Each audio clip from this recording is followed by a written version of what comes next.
नमस्कार भाइयों, मैं निर्देश रोही। मेरा आज का वीडियो मौर्य साम्राज्य से संबंधित है। मौर्य साम्राज्य। चंद्रगुप्त मौर्य ने मौर्य साम्राज्य की स्थापना की थी।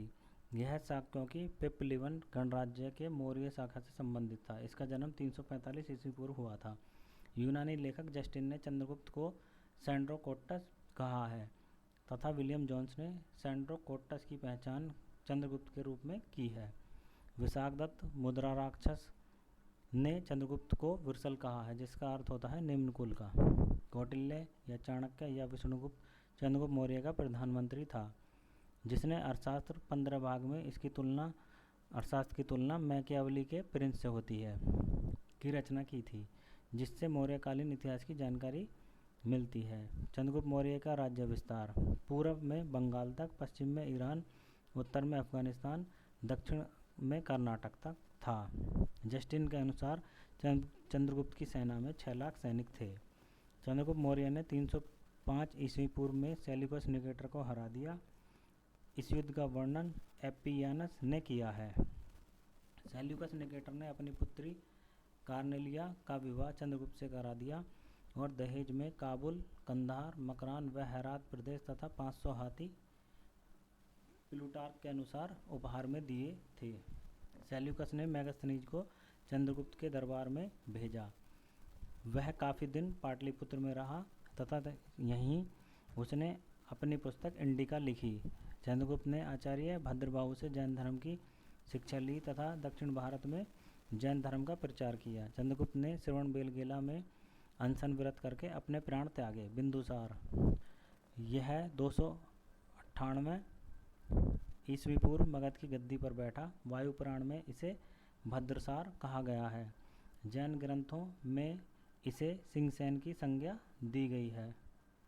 यूनानी लेखकों के अनुसार बिंदुसार को एमित्रोकेटस या एमित्रघात कहा गया है। बिंदुसार आजीवक संप्रदाय, जिसका संस्थापक मक्खली गोसाल थे, का अनुयायी था। बौद्ध विद्वान तारानाथ, जो कि तिब्बत के थे, इन्होंने कंग्यूर व तंग्यूर की रचना की थी, के अनुसार यह 16 राज्यों का विजेता था। ये 16 राज्य जीतने में इसकी सहायता चाणक्य ने की थी। चाणक्य की मृत्यु के बाद राधागुप्त बिंदुसार का प्रधानमंत्री बना। एंटियोकस प्रथम ने डायमेकस को बिंदुसार के दरबार में भेजा था। टोलमी द्वितीय फिलाडेल्फस ने डायनिकस को बिंदुसार के दरबार में भेजा था। बिंदुसार के शासनकाल में तक्षशिला विद्रोह हुआ, जिसे दबाने में बिंदुसार का पुत्र सुसीम असफल रहा। बाद में उसके दूसरे पुत्र अशोक ने तक्षशिला विद्रोह को दबा दिया। अशोक उस समय उज्जैन का सूबेदार था। इसकी मृत्यु बिंदुसार की मृत्यु 273 ईस्वी पूर्व में हुई। अशोक यह 269 ईस्वी पूर्व में गद्दी पर बैठा। उस समय यह अवंती का राज्यपाल था। पुराणों में इसे अशोकवर्धन कहा गया है। अशोक की उपाधियाँ देवानाम प्रिय व प्रियदर्शी।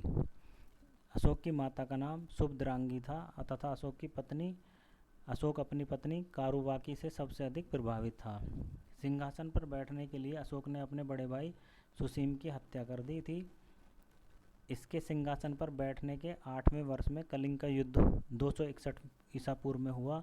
अशोक ने कलिंग पर जब आक्रमण किया तो अशोक ने कलिंग की राजधानी तोसाली पर अधिकार कर लिया। इस युद्ध में लगभग 2.5 लाख व्यक्ति मारे गए। इस युद्ध ने अशोक का हृदय परिवर्तित कर दिया।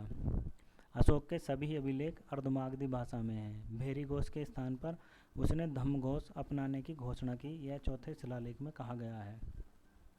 अशोक ने उपगुप्त से दीक्षा लेकर बौद्ध धर्म स्वीकार कर लिया। अशोक ने आजीविकों को बराबर पहाड़ियाँ, बिहार में 4 गुफाएं, कर्ज, चौपार, सुदामा, विश्व झोंपड़ी दान में दी। अशोक ने अपने जीवन में 2 आक्रमण किए, जिनमें पहला कश्मीर पर था और दूसरा कलिंग पर था। अशोक का समकालीन राजा तुर्मे मिस्र का राजा था। राजा तरंगणी में अशोक को मौर्य देश का प्रथम सम्राट बताया गया है। अशोक की तुलना डेविड व सोलमान से की जाती है। अशोक ने निम्न यवन शासकों से मित्रतापूर्ण संबंध स्थापित किए। Antiochus II Syria, Ptolemy II मिस्र, एंटिगोनस गोनाटस मकदूनिया, मरास साइरन, अलेक्जेंडर। अशोक ने बौद्ध धर्म को राजधर्म तथा ब्राह्मी लिपि को राजकीय लिपि घोषित किया था। अशोक ने श्रीनगर कश्मीर का निर्माण कराया, नेपाल में ललित पाटन बसाया तथा बिहार में सुदामा गुफा का निर्माण भी कराया। अशोक ने 84,000 स्तूपों का निर्माण कराया। विश्व का सबसे महत्वपूर्ण सांची स्तूप विदिशा मध्य प्रदेश में है। इसका निर्माण भी अशोक ने ही कराया था। अशोक के स्तंभ अभिलेख। नंबर 1 प्रयाग प्रशस्ति स्तंभ अभिलेख इलाहाबाद। नंबर 2 दिल्ली टोपरा स्तंभ अभिलेख दिल्ली। नंबर 3 दिल्ली मेरठ स्तंभ अभिलेख दिल्ली। रामपुरवा स्तंभ चंपारण बिहार। लौरिया अरेराज स्तंभ चंपारण बिहार। लौरिया नंदनगढ़ स्तंभ चंपारण बिहार। प्रयाग प्रशस्ति अभिलेख सबसे पहले कौशाम्बी में था, जिसे अकबर ने इलाहाबाद में स्थापित कराया था। दिल्ली टोपरा स्तंभ भी टोपरा हरियाणा से फिरोज शाह तुगलक दिल्ली लाया था। दिल्ली मेरठ स्तंभ भी फिरोज शाह तुगलक मेरठ से दिल्ली लेकर गया। इसका पता सबसे पहले पादरेटी फैंतलर ने 1750 में लगाया था। तराई लेख रुमिनदेई व निगलीवा जो नेपाल की तराई से प्राप्त हुए हैं। अशोक के लघु स्तंभ की खोज ओटेल ने 1905 में सारनाथ में की थी। अशोक के 14 शिलालेख। अशोक ने अपने पहले शिलालेख में पशु बलि की निंदा की है तथा दूसरे शिलालेख में पशु व मनुष्य दोनों की चिकित्सा व्यवस्था का प्रबंध कराया है। राजकीय अधिकारियों को प्रतिवर्ष राज्य क्षेत्र का दौरा करने का आदेश, कुछ धार्मिक नियमों का उल्लेख तीसरे शिलालेख में किया गया है। चौथे शिलालेख में भेरी घोष के स्थान पर धम्म घोष अपनाने की घोषणा की गई है। पांचवें शिलालेख में धम्म महामात्रों की नियुक्ति का जिक्र है।